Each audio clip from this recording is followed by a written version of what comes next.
ایک دفعہ حضرت عائشہ رضی اللہ تعالیٰ عنہ کپڑا سی رہی تھی، سوئی گر گئی، کمرے میں روشنی نہیں ہے تو سوئی نظر نہیں آ رہی، چھوٹی سی سوئی ہے، تو اب ڈھونڈ رہی ہیں، ایسے کر رہی ہیں۔ اتنے میں میرے نبی کمرے میں داخل ہوئے تو آپ کے چہرے کے نور سے سوئی روشن ہو گئی۔ بسم اللہ الرحمن الرحیم۔ ایسا نہیں ہے کہ اس واقعے کو صرف معاذ علی جمیل صاحب نے بیان کیا ہو، بلکہ بہت سے حضرات اس کو بیان کیا کرتے ہیں۔ ہمارے یہاں بہت سی کتابوں کے اندر یہ واقعہ نقل ہو گیا ہے۔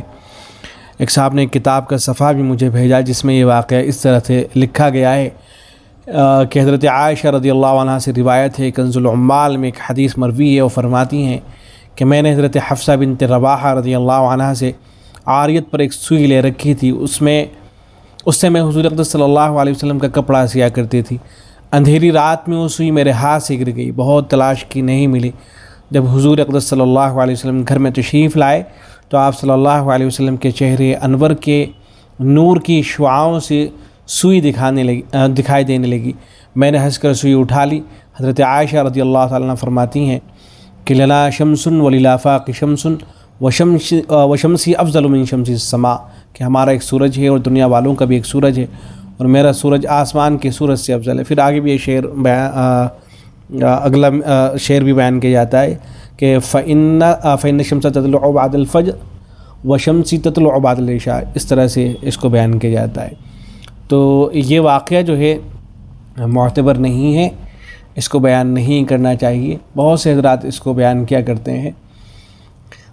یہ جو کتاب ہے غیر معتبر روایت کا فنی جائزہ، اس میں انہوں نے ذکر فرمایا حضرت مولانا عبدالحی لکھنوی رحمۃ اللہ علیہ کے حوالے سے، انہوں نے اس واقعے کو ذکر کیا اور اس پہ تبصرہ کرتے ہوئے کہا کہ یہ ان من گھڑت قصوں میں ایک قصہ وہ بھی ہے جسے واعظین آپ صلی اللہ علیہ وسلم کے حسن و جمال کو بیان کرتے ہوئے ذکر کرتے ہیں۔ قصہ یہ ہے کہ ایک شب ام المؤمنین حضرت عائشہ رضی اللہ تعالیٰ عنہ کے ہاتھ سے سوئی نیچے گر پڑی۔ آپ صلی اللہ علیہ وسلم نے رضی اللہ عنہ نے سوئی کو تلاش کیا لیکن سوئی نہیں ملی۔ پھر آپ صلی اللہ علیہ وسلم ہنسے اور آپ صلی اللہ علیہ وسلم کے دانتوں سے ایک روشنی اور چمک نکلی جس نے حجرے کو روشن کر دیا، اور اس کی روشنی میں حضرت عائشہ کو سوئی مل گئی۔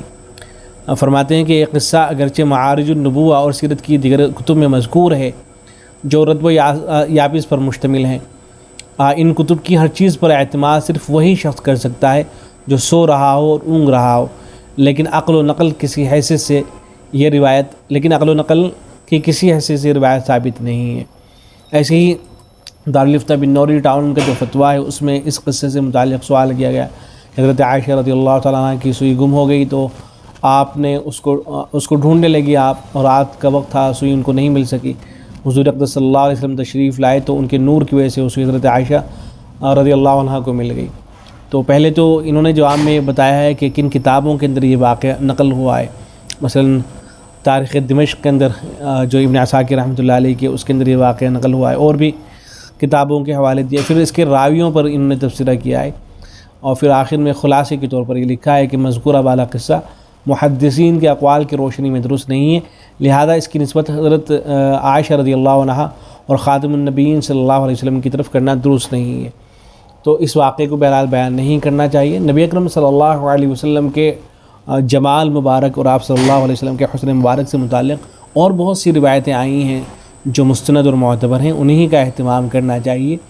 جس واقعے کے بارے میں علم ہو جائے، معلوم ہو جائے کہ یہ واقعہ اہل علم کے نزدیک ثابت نہیں ہے، معتبر نہیں ہے، تو پھر اس واقعے کو بیان کرنا چھوڑ دینا چاہیے، محض اس وجہ سے کہ فلاں بڑی شخصیت نے اس کو بیان کر رکھا ہے یا فلاں بڑے آدمی کی کتاب کے اندر یہ قصہ ملتا ہے، اس وجہ سے اس کو بیان نہیں کرنا چاہیے، بلکہ یہ تحقیق کر لینی چاہیے کہ واقعہ بیان تو ہوا ہے لیکن کیا اس کی سند صحیح بھی ہے یا نہیں۔ اگر سند صحیح ہے یہ کم از کم اس قابل ہے کہ اس کو بیان کیا جا سکتا ہے تو بیان کرنا چاہیے، لیکن اگر موضوع ہو، من گھڑت ہو اور اہل علم منع کر رہے ہوں کہ اس کو بیان نہ کیا جائے تو پھر اس کو بیان نہیں کرنا چاہیے۔